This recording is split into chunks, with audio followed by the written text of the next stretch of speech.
और annual cell में मैंने पहले ही अंतर बताया था आप लोगों को कि प्लांट सेल और एनुअल सेल में सबसे मेन अंतर होता है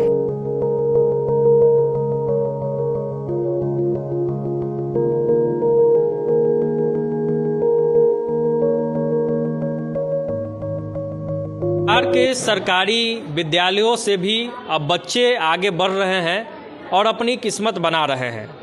प्रोजेक्ट बेस्ड लर्निंग एक आया है शिक्षा विभाग की तरफ से, जिससे गणित और विज्ञान विषय में बच्चों को प्रोजेक्ट के माध्यम से ट्रेंड किया जा रहा है ताकि वो आसानी से गणित और विज्ञान की जो बारीकियां होती है उसको समझ सके।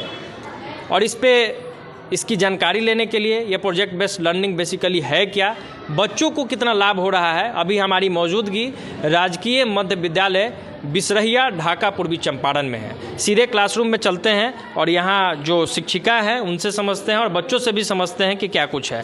मैम जो है अभी पढ़ा ही रही हैं, थोड़ा सा मैम आप आगे आ जाइए। नाम हुआ आपका? मेरा गोल्डी।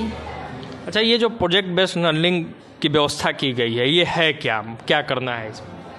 प्रोजेक्ट बेस्ड लर्निंग से बच्चों को कोई भी चीज़ होता है 3D मॉडल से समझाया जाता है, उसको छू करके समझ करके या उसको अगर खुद इस पर प्रयोग करके देखते हैं तो उन्हें ज़्यादा टाइम तक उनको दिमाग में रहता है और उसको आसानी होता है किसी भी चीज़ को याद करने के लिए। मैम आप पहले से भी पढ़ाते आ रही है, जब से ये प्रोजेक्ट बेस्ड लर्निंग आया है तो पढ़ाने का तरीका में भी बदलाव आया होगा, बच्चों को लाभ मिल रहा है इससे?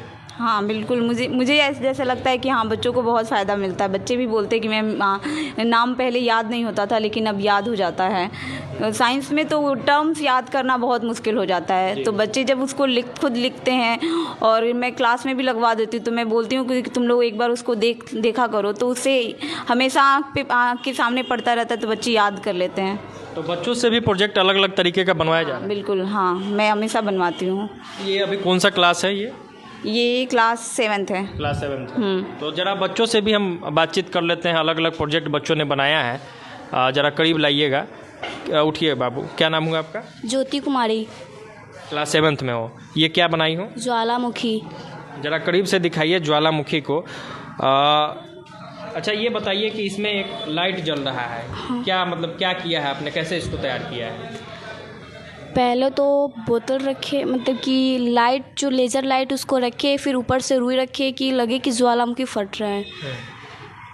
तो ये जो लगातार जल रहा है तो बैटरी आपने लगाया है? जी। मतलब स्विच वगैरह भी है या ये जलता ही रहेगा?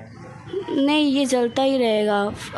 अच्छा, इसके पीछे मतलब किसने आपको सिखाया, कहाँ से ये प्रेरणा मिली आपको कि इस तरीके का प्रोजेक्ट बना रहे हैं? गोल्डी मैम ने बताई कि ऐसे बनाना है तो बनाई है।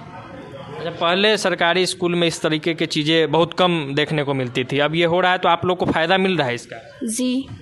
जो चीज़ें मैम पढ़ा रही हैं वो आसानी से समझ में अब आ जा रहा होगा? जी। चलिए, और भी बच्चे बनाए हैं। आपका क्या नाम हुआ? सुंदर कला कुमारी। ये क्या बनाई हो? सौरमंडल।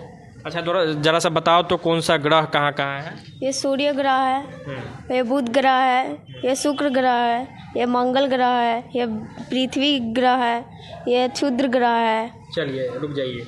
तो ये आपने खुद से बनाया है? जी। कहाँ से सीखी, किसने बताया ये? गोल्डी मैम बताई।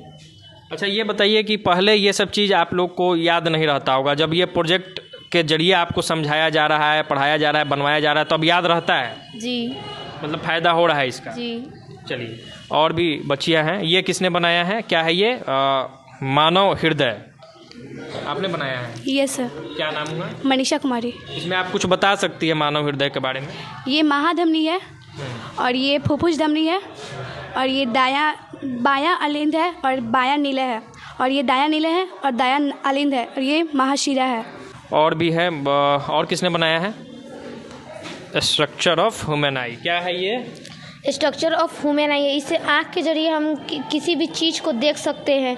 जैसे ये हुआ पुतली के जरिए हमारे अंदर कोई भी प्रकाश प्रवेश करती है और रेटिना के पीछे, यहाँ पे रेटिना के पीछे आके कोई भी चित्र हमारा वहाँ पे बनता है और इससे ही हम देख पाते हैं। और ये हुआ पुतली, ये कॉर्निया है ये, और ये नेत्र श्लेष्म है और ये रेक्टस मसल है, कोराइड है, स्क्लेरा है ये है द्वितांत्रिक और ये अंध बिंदु है। यहाँ पर अंध बिंदु होता है जहाँ पीछे चोट लगने से हमारे आँख को मतलब बहुत ज़्यादा इफ़ेक्ट पड़ता है। बहुत बढ़िया। तो ये पहले बनाने का मौका आप लोग को मिलता था? पहले तो नहीं मिलता होगा। नहीं। अब मिल रहा है मौका। अच्छा, चीज़ें समझ में आती है, क्योंकि जो साइंस सब्जेक्ट होता है या जो मैथ होता है वो बड़ा बारीकी से समझने का चीज़ है। पहले जितने अच्छे से नहीं समझ में आता होगा, अब आ जाता है। जी, आ जाता है। सब कुछ याद रहता है अगर इस तरीके से अगर फिगर बना के